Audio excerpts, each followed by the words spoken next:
Ustaz, jadi sombong itu sangat bahaya. Kemudian orang yang melakukan kesombongan itu rata-rata, saya cuma cerita orang muslim ya. Kalau yang lain kan saya nggak bisa cerita. Orang muslim aja, kita evaluasi langsung ya. Biasanya orang sombong itu nggak sadar dia melakukan atau dia sadar melakukan. Setelah itu, walaupun dia sholat, orang yang melakukan kesombongan itu kayaknya belum pernah lo mohon ampun kepada Allah Ta'ala. Coba kalau kita ingat-ingat gitu makanya. Sombong itu banyak sekali, unsurnya itu banyak sekali. Istilahnya apa namanya? Umpamanya seseorang diberi kelebihan ilmu oleh Allah Ta'ala untuk bekerja, umpamanya ya, ini. Dan di pekerjaan itu, di instansi itu dia menjadi ya tengah-tengahnya leader lah. Kemudian di setiap kali pekerjaan dia itu selalu berhasil. Dan dia berhasil bisa aja dia cerita sama temennya, itu yang bikin saya, dulu saya begini, ini yang bikin saya. Nah, pada saat cerita itu memang kelihatan normal. Dulu saya begini. Oke.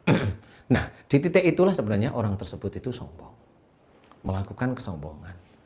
Kemudian banyak hal. Umpamanya kita kan diizinkan oleh Allah Ta'ala dakwah ya. Pada waktu kita dakwah di TV, adanya kalau ketemu itu nonton acara saya nggak nonton. Kepinginnya itu dia dipuji dengan orang itu. Itu ada ujub, ada riak. Nah, di titik itu, saya yakin orang-orang yang seperti kita itu lupa loh mohon ampun bahwa itu ada ujub, ada riak di situ. Nah, inilah sangat-sangat mengkhawatirkan sekali, sangat-sangat bahaya karena satu, ujub, riak, bahkan sombong ini bisa menghanguskan seluruh amal soleh kita. Ya. Nah, sudah seperti itu merupakan suatu dosa. Orangnya sendiri jarang sekali meminta ampunan atas ujub, riak, sombong. Dan itu jarang sekali itu dikupas. Padahal itu yang bisa menghabiskan semua amal soleh seseorang muslim. Kita diberi umpamanya kelebihan oleh Allah Ta'ala, hafal Quran lah. Kemudian di balik hafal Quran itu kita menampilkan beberapa kesombongan kita atau kecanggihan kita. Dan itu biasanya lupa, mohon ampun. Dan di situ habis. Kita pada waktu itu dakwah, sombong habis. Selesai. Nah, di mana titik-titik itu selesai, pasti selesai. Dan ini dakwah orang tersebut yang nggak ada sama sekali pahalanya karena selesai dengan kesombongannya. Kita bisa melakukan pekerjaan. Kita bisa melakukan sesuatu hal yang menurut orang itu bagus, namanya melakukan sedekah. Nah, pada saat dia itu bilang di sedekah tersebut, dia bilang orang-orang itu kalau nggak saya tolong, dia nggak bisa. Itu kesombongan sebenarnya. Walaupun dia sebenarnya inginnya sedekahnya itu dilihat oleh saudaranya yang lain, terang-terangan maksudnya. Boleh, tetapi tidak dibalik kata-kata itu. Kata-kata itu hanya milik Allah. Yang menolong itu Allah. Kalau momennya kita mau sedekah, itu sebenarnya tangan Allah melalui kita memberikan, melalui harta kita. Jadi tidak boleh kita itu bahwa dia tanpa kita, dia tidak bisa apa-apa, itu tidak boleh. Seperti itu. Nah, kesombongan inilah yang jarang sekali dibahas. Karena sebenarnya ini bisa menghabiskan seluruh amal soleh kita. Apa saja? Coba, kita punya keluarga. Anak kita diberi kepandaian oleh Allah Ta'ala. Kita sombong menceritakan anak kita yang pandai sejak SD, sejak SMP tidak pernah bayar, SMA tidak pernah bayar, masuk perguruan yang bayarnya dikit, dan dia kerja di instansi pemerintah yang hebat, dia kemudian hebat, dan itu disombongkan. Saya sering mengamati saudara-saudara kita yang seperti itu, jarang sekali mohon ampunan tentang ujub, riak, dan sombongnya itu dimohonkan ampunan kepada Allah Ta'ala. Saya mengamati banyak sebenarnya dari situ. Dari mulai gestur orang itu, dari mulai cara bicaranya itu kelihatan bahwa dia lupa. Padahal kesombongan itu biasanya selalu lewat melalui mulut bisa, melalui hati kita ada ujub, ada riak bisa. Nah, inilah yang harus kita perhatikan. Kalau kita ingin amal soleh kita itu tidak rusak oleh ujub, riak, sombong kita, ya kita mohon ampun. Di titik mana? Wallahu a'lam, kita nggak tahu. Kadang-kadang kita diberi nikmat aja, kita sombongkan. Nih, saya nih, baru aja saya sholat duha seminggu, tahajud seminggu, Allah sudah kabulkan. Loh, kan gitu nih. Kenapa? Loh, sama. Karena sebenarnya belum tentu Allah itu mengabulkan doanya dia, belum tentu dari sholatnya, belum tentu dari tahajudnya, belum tentu. Kalau nggak percaya, tanyain aja sama Allah. Udah tahu kita. Padahal dia baru tahajud seminggu. Padahal baru duha seminggu. Padahal orang-orang tertentu yang dia tahajud tiap malam, yang dia sendiri duha tiap hari bertahun-tahun. Walaupun dia malu, tidak memohon, tapi implisit dimohonkan. Belum tentu Allah juga mengabulkan. Kenapa? Nah, kan kenapa ini ada kenapanya nih? Bisa aja memang orang tersebut dites oleh Allah Ta'ala imannya. Dia mengeluh enggak? Pada saat dia sudah sholat 5 waktu, dia sudah sholat sunnahnya dikuatkan, dia dekat dengan baca Quran, dia mencoba untuk berkata baik, dia mencoba tetap ikhtiar, dia tetap memohon kepada Allah Ta'ala agar sebagian dari kekurangannya yang dia butuhkan itu diberikan pada Allah Ta'ala. Sebulan, 2 bulan, 1 tahun, 2 tahun belum dikabulkan, dia mohon terus menerus. 3 tahun, 5 tahun dia mohon terus, dan dia tetap tenang, diserahkan, tawakal sama Allah Ta'ala. Samakah orang yang memohon terus-menerus kepada Allah Ta'ala dan dengan sabar menunggu uluran tangan Allah dengan orang yang baru seminggu sholat duhanya, tahajudnya dikabulkan? Samakah ini? Ya kan beda sudah ya.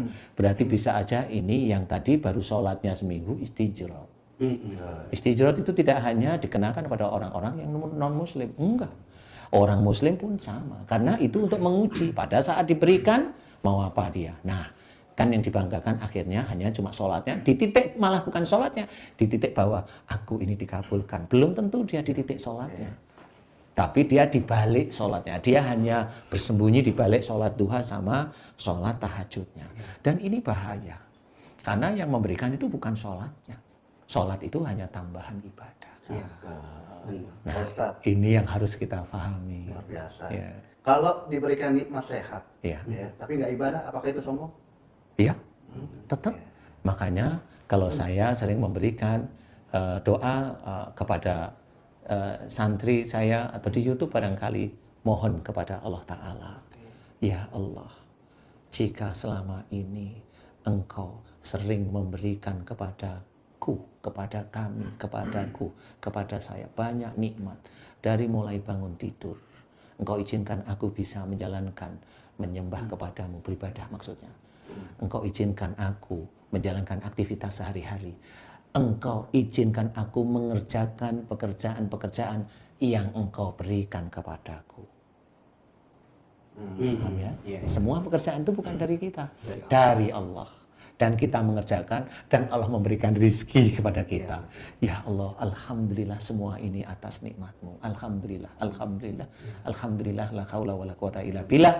Lagi, doa lagi. Ya Allah, jika di antara nikmat yang Engkau berikan kepadaku setiap harinya, aku ujub, aku riya, aku sombong.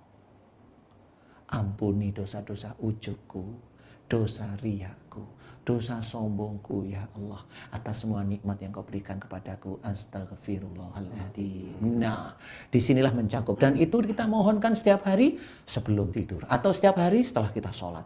Ayo kita mohonkan, mohon ampun, karena kita sombong di mana kita lupa, dan di titik itu baru kita munculkan. Setiap saat, tiap doa selesai kita sholat atau kita mau tidur, kita tutup dengan doa mohon ampun jika selama dari pagi bangun tidurnya kita ada kesombongan, kita dakwah ada sombong, kita ada diberi nikmat ini kita sombong dengan istri kita sombong dengan anak kita sombong dengan teman kita. Ini kan nggak tahu. Telepon kita, alhamdulillah aku hanya begitu. Nah, inilah kesombongan yang belum. Nah, ayo kita mulai sekarang. Kita mohon ampun. Karena apa? Kesombongan yang kita lakukan terdahulu itu masih ditunggu. Apakah kita itu mohon ampunan kepada Allah atau tidak? Ya makanya kan Ustaz Zaki, Ustaz Danu, kalau dilihat dari definisi, sombong itu kan artinya batalul haq wa ghamtun nas. Menolak kebenaran, membenci manusia. Jadi konteks kebenaran itu dia merasa bahwa ini gara-gara aku gitu. Gara-gara saya. Padahal kan tadi kata Ustaz Danu bukan gitu. Hebatnya kita, pinternya kita, berlimpahnya kita ya semua karena Allah. Jadi konteks yang pertama menolak kebenaran itu karena kita merasa diri kita yang paling. Iya, kan, boleh saya tambahi. Oke, orang pandai, dia dari ini pintar, dari kecil pintar, hebat dan sebagainya. Satu, ya, setelah dia pandai kemudian jadi pejabat, dia pandai jadi pengusaha, dia harus perlu diingat, pandainya itu dari mana? Dari otaknya. Ya, Oke ya. oke. Kemudian dia mengerjakan sesuatu dari tangan, mulut, telinga, melihat. Kalau saya mau tanya, emang yang bikin otak kamu siapa? Iya, benar. Yang bikin pandai itu karena sekolahmu? Enggak. Enggak. Karena apa? Oke, jawab, uang ayah dan ibuku. Boleh. Boleh. Uang ayah ibumu dari mana? Orang itu, siapapun orang itu tidak akan bisa keluar dari jeratan Allah. Kalau saya bilang jeratan Allah, kita bisa berjalan, nggak ada nyawa aja nggak bisa jalan. Ya. Ya, kita bisa mengerjakan sesuatu dengan detail. Nggak usah detail, tangan kita kaku aja doa, kita megang gelas aja udah susah. Iya. Kita udah ngeluh ke sana kemari, ya. Ini bisa megang gelas dengan baik, minum, bisa wudhu dengan normal. Itu Iya. normal. Ya, ini semuanya bagaimana? Sholat. Kalau kita lihat Allah itu tidak menginginkan ibadah kita, kok betul? Nggak butuh. Nggak butuh. Allah hanya butuh kita itu mau nggak disuruh takwa pada Allah Ta'ala. Hanya itu aja. Betul. Hanya ketakwaan. Bukan butuh ini itunya. Enggak. Nah, disinilah kita tahu siapa yang memberikan kelebihan, kesehatan, termasuk harta yang kita ikhtiarkan, ikhtiari, kita cari. Itu tetap dari mana? Tetap itu dari Allah Ta'ala. Wong kita bisa ikhtiar itu dari Allah. Kita bisa ikhtiar aja. Itu izinnya dari Allah. Bisa jalan, bisa ini, bisa ngomong, bisa rapat, bisa ini. Ya, Ustadz, kita dakwah di TV itu dari mana? Dari pandainya kita hafal Quran, emang yang bisa mengizinkan kita hafal dari siapa? Allah sudah. Betul. Nah, inilah. Jangan sampai kesombongan itu mengikat kita sehingga kita akan senantiasa lupa bahwa kita itu makhluknya Allah. Iya, betul. Sombong ada lagunya. Apaan tuh? Bang Haji Roma Irama. Gimana tuh? Itu kesombongan, Jeng jeng jeng jeng. bukan pakaianmu, tapi pakaian Tuhan yang berhak disembah oleh setiap insan. Pak Ilman, ya, kiat dong buat kita menjadi orang yang jauh daripada sombong. Iya, jadi ini menarik tentang kesombongan ya, Ustaz, dan sekaligus juga muhasabah buat kita semua sebenarnya. Ada 4 yang bisa membuat orang sombong. 1, sombong karena hartanya. 2, sombong karena ilmunya. 3, sombong karena kedudukannya. Nah, ada yang keempat, ini yang paling kita khawatirkan, sombong karena ibadahnya. Saya kira sombong sama bini. Jadi tadi masuk kategori harta. Oh, kata, siap. Nah, kalau saya ngerinya dengan yang keempat tadi, Ustaz. Sombong karena ibadah. Yes. Makanya saya sepakat dengan Ustaz Danu bahwa sebenarnya apa yang kita dapatkan hari ini bukan karena hebatnya ibadah kita. Bukan ya, Ustaz. Bukan. Tapi memang karena Allah saja menakdirkan itu untuk kita. Makanya dalam level ikhlas yang paling tinggi itu adalah saat kita tidak bersandar dengan amal kita gitu. Betul. Betul. Itu harus kita pahami. Karena apa? Orang yang non muslim aja tetap dikasih kok. Nah. Itu karena rahman rahimnya Allah aja. Nah, ini yang harus kita pahami. Betul, makanya hati-hati dengan sikap bahwa ini gara-gara tahajud saya, duha saya, sholat saya. Bukan, Ustaz. Ya kan? Allah itu tidak butuh dengan ibadah kita. Saat kita sholat, tidak lantas kemudian Allah jadi lebih mulia. Enggak, orang Allah udah mulia. Sudah mulia. Sudah mulia enggak? Sudah mulia. Kita enggak sholat kemudian Allah turun. Enggak. Tidak akan pernah menurunkan derajat Allah sebagai yang maha mulia. Betul nggak? Justru kita kalau yang nggak ibadah, tidak menghadirkan ketaatan, ketundukan kepada Allah. Betul nggak, Ustaz? Makanya hati-hati dengan sifat merasa, Ustaz. Iya, benar. Saya pernah nulis tuh, merasa soleh itu salah, merasa salah itu soleh. Jadi yang benar? Ulangi. Merasa soleh Itu salah, merasa salah itu soleh. Iya. Karena memang yang dianjurkan dalam hadis kan begitu. Iya. Jangan mencari kesalahan orang lain. Betul. Carilah kesalahan diri sendiri. Betul. Untuk memohon kepada Allah Ta'ala ampunan demi ampunan, muhasabah diri kekurangan kita apa, tidak usah melihat kehebatan orang atau melihat kesalahan orang, nggak perlu. Makanya disebutkan kan, sombong itu yang keduanya wagom tunas, membenci manusia. Rendahin manusia. Rendahin Pasti, manusia. biasanya. Merasa bahwa yang benar itu saya. Oh gitu. Itu salah gitu, kamu salah. Ketika bicara bab ini, saya benar, Ustaz Danu salah. Oh itu sudah masuk level kesombongan. Iya. Makanya ya hati-hati dengan menyalahkan Kalau orang. ngomong angkat. Itu dianggap oleh Allah Ta'ala musyrik karena merasa benar. Merasa benar. Ya, nggak boleh memang. Berarti orang-orang yang mempunyai ilmu hanya untuk dijadikan bahan perdebatan untuk sombong termasuk. Hati-hati. Iya, hati-hati. Karena memang kalau memang kita itu berhadapan dengan saudara seiman itu kan ada yang namanya tabayun ya. Nah itu kan istilahnya ada diskusi, ada apa namanya musyawarah dan sebagainya.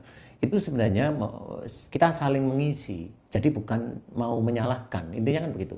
Kalau mau menyalahkan, tidak bisa seperti itu. Yang berhak menyalahkan Allah Ta'ala. Apalagi dilihat dalilnya jelas. Kan begitu, harus begitu. Dalilnya jelas.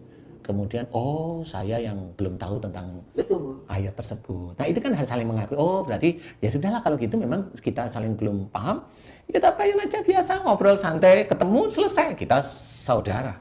Jadi tidak ada yang benar dan salah. Dan orang-orang yang seperti itu akan dijaga oleh Allah Ta'ala nanti sampai akhir hayatnya.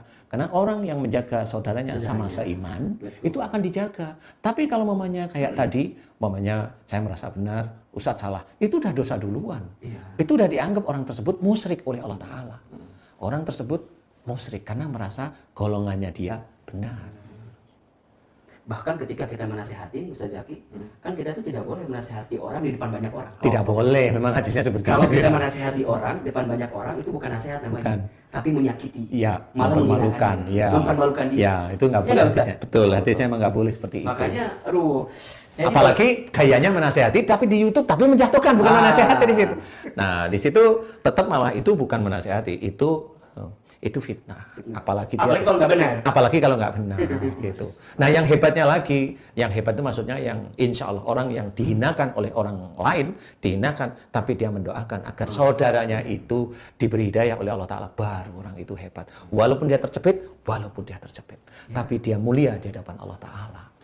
Nah, Pak Kiai, ada segmen yang ditunggu pemirsa. Gimana? Mohon maaf ya, misalkan orang bibirnya stroke. Bibirnya stroke? Gitu. Karena mungkin sering maki-maki orang, apakah itu termasuk yang diberikan Allah, ujian kepada dia untuk Oke, kita melihat dari dampak sombong tuh ke tubuh kita ada penyakit. Sebenarnya dampak sombong itu yang selama ini saya hafalin, kalau dia sombongnya tidak dengan emosi, dia aman di dunia. Di dunia aman? Di dunia aman, di dunia ya, saya bilang di dunia. Karena di akhirat jelas, habis amal solehnya. Nah, yang menjadikan dia sombong dengan emosi, tetap di dunia dia akan dikasih peringatan oleh Allah Ta'ala. Kalau dia mengejek orang, dia punya harta banyak, mengejek orang yang nggak berharta, dia akan dibalik nanti. Dia kelihatan punya harta, anaknya, bisa aja anaknya orang yang sombong ini, nggak dapat kerjaan, ngabisin, berantem, dan sebagainya, itu bisa. Sehingga harta ayahnya itu habis. Setelah habis, anaknya tetap nggak bisa ngapa-ngapain, dan orang tuanya ini juga nggak bisa ngapa-ngapain. Akhirnya orang melihat itu kesombongan kalau dulu mengejek. Seperti itu. Kalau sombong dalam arti ucapan, umpamanya mohon maaf ya, jadi ada orang yang jalannya ini, dia sombong, mengejek orang yang jalannya seperti itu. Ya? Orang kok kayak gitu. Fisik umpamanya. Dia lupa, dia habis menikah. Ini lupa ya, dia lupa, karena itu dianggap pelakar. Dia lupa habis menikah. Nggak taunya sebulan 2 bulan istrinya hamil. Metong. Iya, metong. Suatu ketika bisa aja anaknya keluar sama seperti yang dia ejek. Nah, seperti itu. Dia mau cari kemana? Nggak bisa. Itu sudah nas dari Allah Ta'ala, nggak bisa. Akhirnya dia sedih. Itu ujian bagi dia. Sebenarnya ujiannya gimana? Dulu dia pernah ngejek orang. Banyak orang kesombongan. Contoh, ada orang sombong. Ini gini. Sebenarnya sombongnya nggak keluar amat-amat sih. Jadi gini nih. Dia pinjam uang sama mertuanya. Ini nggak kelihatan nih. Pinjam uang. Kelihatan memang mertuanya punya. Tapi saat itu mertuanya lagi nggak punya uang. Normal kan ya. Orang pandemi sini mertuanya nggak taunya wira swasta. Ya kan susah. Kalau mertuanya pegawai negeri, ya alhamdulillah disyukuri ya. Nah, ini mertuanya wira swasta. Suatu ketika dia memang butuh karena sama-sama wira swasta lah ya. Dia butuh, dia pinjam. Dia hanya lihat rumahnya mertuanya agak megah lah ya. Tapi memang itulah cara Allah menguji. Suatu ketika dia aku nggak punya nak, beneran ini lagi ini. Tapi dia sudah yakin bahwa mertuanya yang menolong, akhirnya kecewalah dia. Nah, kecewa ini pulang bersungut-sungut nih sama istrinya. Bapakmu itu dia itu hartanya banyak, dipinjam sama anak menantunya aja nggak dikasih. Oke. Kalau begitu, saya nggak akan pinjam lagi dengan dia. Sombong sudah. Aku nggak akan sombong. Aku akan niat, gigih, bekerja. Ini, itu. Saya nggak akan pinjam beneran. Nah, suatu ketika istrinya hamil, lahirlah anak, anaknya autis. Itu. Jadi ada kesombongan yang tersirat di situ. Jadi kan nggak terlalu, Ustaz ya? Memang nggak terlalu, tetapi kan ada kemarahan dan ada kesombongan. Saya nggak akan pinjam, saya harus gigih. Itu tetap sombong. Yang bikin gigih dan kuat itu siapa?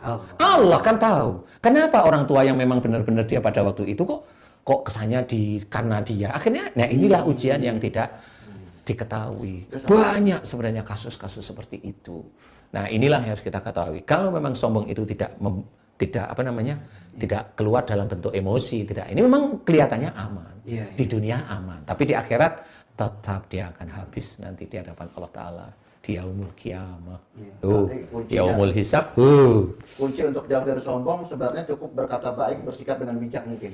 Benar, itu aplikasinya. Tapi kita sebagai manusia tetap doa itu penting. Doa. Karena kita sudah diingatkan banyak sekali doa. Wa syari'u ila maghfiratin min rabbikum, jelas. Wa tubu ilallahi jami'an ayyuhal mu'minun. Nah, semuanya disuruh mohon ampun, disuruh taubat kepada Allah Ta'ala, dan banyak ayat-ayat suruh taubat.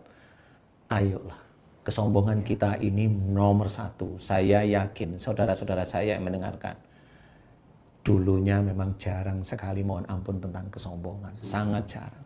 Saya ingatkan, kalau kita ingin besok memang masuk surga, paling tidak kesalahan dosa kita tentang ujub, riak, dan sombong harus kita mohonkan mulai hari ini, sejak kita akhir balik hingga saat ini, terus sampai kapan Ustadz? Sampai Allah memanggil kita.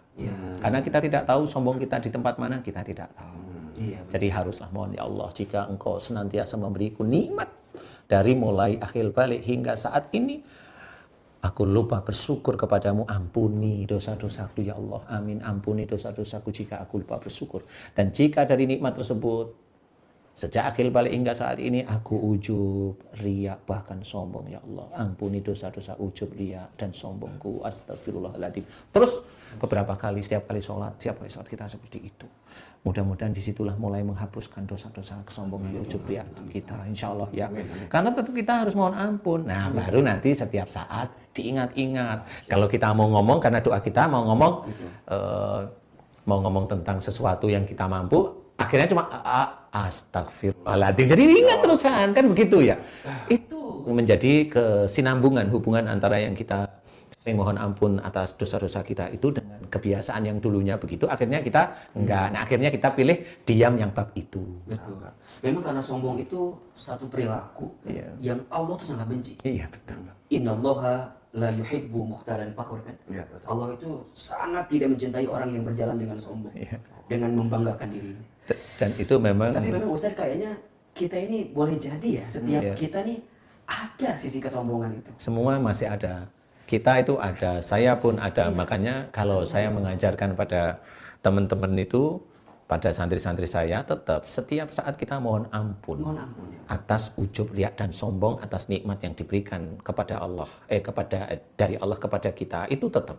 Karena itu mengingatkan kita setiap hari, sehingga nanti kalau kita mau ngomong pun ingat, ini omongan ini berhubungan dengan kesombongan saya, jadi langsung astagfirullahaladzim. Seperti itu. Atau suatu ketika mau bilang kesombongan, ada yang nyeletuk, motong. Benar saya dipotong, saya jadi tolong oleh Allah Ta'ala, astagfirullahaladzim. Berarti saya nggak perlu. Banyak hal petunjuk Allah Ta'ala seperti itu. Cuma kadang-kadang kita tidak tahu seperti itu. Jadi ayo, karena kita pun walaupun kita itu dakwah, sombong itu masih ada di hati kita dan otak kita. Harus kita tanamkan bahwa kita harus berani mohon ampun kepada Allah Ta'ala. Karena apa? Otak kita ini kan pinjaman Allah. Yang nanti mau kita pertanggungjawabkan di akhirat nanti. Itu harus kita ingat. Sehingga pada waktu kita berpikir mau berkata ini, berhentilah. Gitu. Itu harus. Dan itu harus kita lakukan sehari-hari. Karena kalau nggak bisa. Tetap aja kita ngomong. Sehingga itu menjadi ujub, riak kita setiap saat. Astagfirullahaladzim. Na'udzubillah. Seperti itu. Jadi sama kayak orang mencari rezeki. Kalau rezeki itu ikhtiar dan doa. Mungkin sombong juga bisa kita hindari dengan ikhtiar dan doa, dengan perilaku yang baik dan doa. Dan ternyata doa ini kan maknanya luar biasa. Yang pertama, pengakuan seorang hamba kalau dia hamba dan Allah Tuhan kita. Dan kedua, dia ngakui bahwa kita lemah, Allah yang maha kuat. Dan yang ketiga, mungkin yang paling penting, kita ini hamba-hamba Allah yang bodoh, karena selebihnya Allah yang tahu. Benar. Makanya jauhi sikap sombong. Jauhi. Benar. Jauhi. Karena kalau saya tambahin tadi Ustadz, memang kita kan dalam mendapatkan rezeki kan harus ikhtiar. Nah, sekarang kita harus paham ikhtiar kita itu termasuk kesombongan kita karena kita bisa kerja, atau ikhtiar kita itu mengikuti Allah karena Allah menyuruh kita untuk berikhtiar. Yes. Nah, kan begitu. Betul. Karena beda dua ini. Nah, kalau saya atau kita semuanya belajar.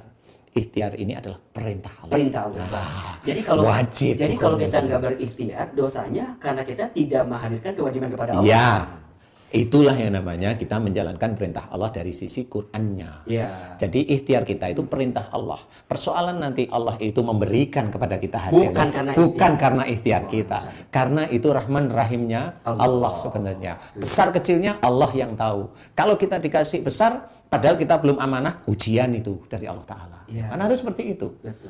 Kalau kita itu umpamanya merasa kita itu mampu, kemudian kasih kecil, ujian juga dari Allah Ta'ala. Ya. Walaupun hasil itu dari ikhtiar kita. Kan seperti itu. Ya. Akhirnya semuanya, kita ikhtiar, bisa ikhtiar, disyukuri. Kita mendapatkan hasil seberapa? Disyukuri. Seperti itu. Nggak ada beban. Nggak ada beban semuanya. Yang harus kita ketahui adalah pada saat kita itu mendapatkan rezeki kurang, istri kita protes. Ya itu sebenarnya. Iya, betul ya. Yang repot kalau istrinya pengeretan. Nah, gimana itu, Ustaz?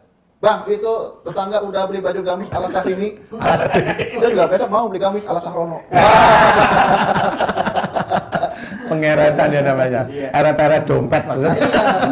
Tapi memang betul, makanya kita harus tahu bahwa apa yang kita kerjakan itu karena Allah itu yang bagaimana. Betul. Yang dikatakan oleh ayah-ayah kita, guru-guru kita gitu, ayah-ayah kita itu bekerja itu ibadah. Yang mana bekerja ibadah? Nah, bekerja ibadah itu yang kerjanya kita itu karena Allah. Diawali dengan bismillah. Nah, itu baru ibadah. Betul. Nah, kalau kita itu asal kerja, ya enggak, sama aja. Jangan juga nanti kita selingkuh pakai bismillah, itu selingkuhnya ibadah, ya enggak bisa. Kan gitu ya? Benar. Hanya nih Ustaz Zaki, satu quote nih, terakhir satu quote. Boleh Ustaz. Bekerjalah atau hiduplah selalu melibatkan Allah. Betul. Kalau sukses, nggak akan bikin kita sombong. Kalau kita gagal, nggak akan bikin kita kecewa putus asa. Betul. Betul nggak, Ustaz? Karena itu ujian. Namanya gagal itu ujian. Ada teman saya gagal itu bertahun-tahun. Itu gagal, tapi saya acungin jempol. Itu teman saya gagal beneran Ustaz. Dia gagal bertahun-tahun. Tapi dia itu istiqomah untuk mencapai imannya kuat itu. Dia mencoba untuk tidak pergi ke orang pintar, ke ini. Dan hasilnya memang betul. Dari kegagalan-kegagalan yang sebenarnya itu ujian dari Allah Ta'ala, akhirnya diberi dia oleh Allah Ta'ala. Dari sekian tahun dia lamanya menunggu. Nah yang susah adalah gagal mendidik istri menjadi solehah. Lah itu gagal beneran itu nanti. Itu udah bukan gagal lagi. Apa tapi itu? Gagal ginjal. Karena itu dipertanyakan nanti di akhirat loh. Iya. Jadi umpamanya itu, ini ada teman ini, Haji Jainuddin nih, yang didik istrinya susah. Ini istri kalau saya tuh mau nempelin pantat saya untuk istirahat, kok ada aja yang nyuruh. Ada aja, entah itu ambil jemuran kek, suruh betulin tempat tidur kek, suruh beli apa kek, suruh. Nah, ini harusnya itu memang dia harus mendakwai istrinya yang begitu. Ya mudah-mudahan istrinya mau mendengar lah. Kalau saya mah gampang. Apaan? Mana? Saya tukar tambah aja. Tukar tambah. Iya, istrinya umur 46 nggak ditukar 23. Tapi jangan dibuang ya. Tapi ini bercanda loh ya, ini bercanda loh, ini bukan serius. Ini tadi bercanda. Intinya tetap harus menasihatin istrinya agar tetap hormat pada suaminya kalau mau mendengarkan. Makanya Jai, kalau istri nggak boleh ditukar, tapi tambahin aja. Oke, pemirsa Siraman Kolbu di mana saja Anda berada. Siraman Kolbu. Ini udah kayak di TV aja. Kau udah keras. Hah? Ya emang nggak ngarep ya. Tapi pikirin dah. Oke pemirsa, Anda Ustaz di mana saja Anda berada. Alhamdulillah kita sudah membahas masalah kesombongan yang bisa merontokkan amal ibadah kita. Alhamdulillah, apa yang disampaikan dengan dua narasumber kita yang sangat luar biasa, Pak Ustadz Danu dan Ustadz Ilman Fauzi, apa yang disampaikan oleh mereka berdua, insya Allah bisa membawa kita agar kita bisa menjauh daripada yang namanya sifat sombong. Gantungkan apa yang terjadi dalam diri kita hanya kepada Allah Subhanahu wa Ta'ala. Mungkin begitu ya? Betul. Ajib nggak tuh? Ajib. Harus kalau itu. Ya. Kalau gitu, ada lupa. Apaan? like and subscribe-nya di Ustadz Danu Official Channel. Mudah-mudahan Official. Official. Official ya? Orang Sunda kan official gitu. Official ya? Official. Like, comment, Komen, and subscribe. Share juga. Maksud saya begitu. Mudah-mudahan jempolnya bisa menjadi amal jariah untuk Anda. Betul ya? Kalau gitu kita tarik kopling dulu, rem tangan. Oke. Diglek, kita pantun. Upin-upin mandi sawah. Cakep. Kolanya botak itu dua kali. Tolong dimaafin kalau kami bertiga ada yang salah. Besok Anda Ustadz hadir kembali. Nah, Assalamualaikum warahmatullahi wabarakatuh.